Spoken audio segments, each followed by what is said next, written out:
ഇത്രയും മുതുകാളുകളെ ടീമിലെടുത്തിട്ട് അവന്മാരെ രണ്ടടി അടിക്കാൻ എന്റെ പൊന്നുമോൻ തന്നെ വേണ്ടി വന്നില്ല. സന്തോഷമായി മോനെ, ഏട്ടന് സന്തോഷമായി. എന്തോ കയ്യിലെന്തോ ഒന്നുമില്ല. അല്ല എന്താണോ ഉണ്ട്? അതെ, കളിക്കുന്ന സാധനമാണ്. പാട് അല്ല. AP ആയിരിക്കും, അതാ കാണിക്കാൻ മടി. ഇല്ല, ഒന്നുമില്ല. പാടൊക്കെ ഇന്നിങ്ങനെ ഒളിപ്പിച്ചു വെക്കേണ്ട കാര്യമുണ്ട്. രണ്ടക്ഷരം കളിക്കേണ്ട സമയത്ത് പണ്ട് ഇതുപോലെ സാധനം ഇത് വേണ്ടി ആഗ്രഹിച്ച ഇതിരവിടെ പോ. നമ്മൾ ഈ തോറ്റ് തുന്നുമ്പാഴയുടെ അപ്പൻ എന്തോ എഴുതുന്നേ. നീ വന്നേ, ആരും പോയി പറയരുത്. എന്തുവാ?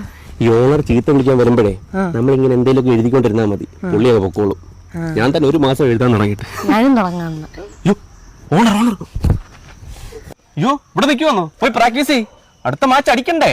ഞാൻ കാണത്തില്ല. എന്താ? എനിക്ക് 9ാം ക്ലാസ്സിന്റെ ട്യൂഷൻ തുടങ്ങും. ഞാനാണ് മാത്സിന് ഇച്ചിരി വീക്കാ. ഓ മാത്സ് മാത്രമല്ലേ വീക്ക്? നമ്മുടെ ടീം മൊത്തം സബ്ജക്റ്റിലും വീക്കാ. ഓ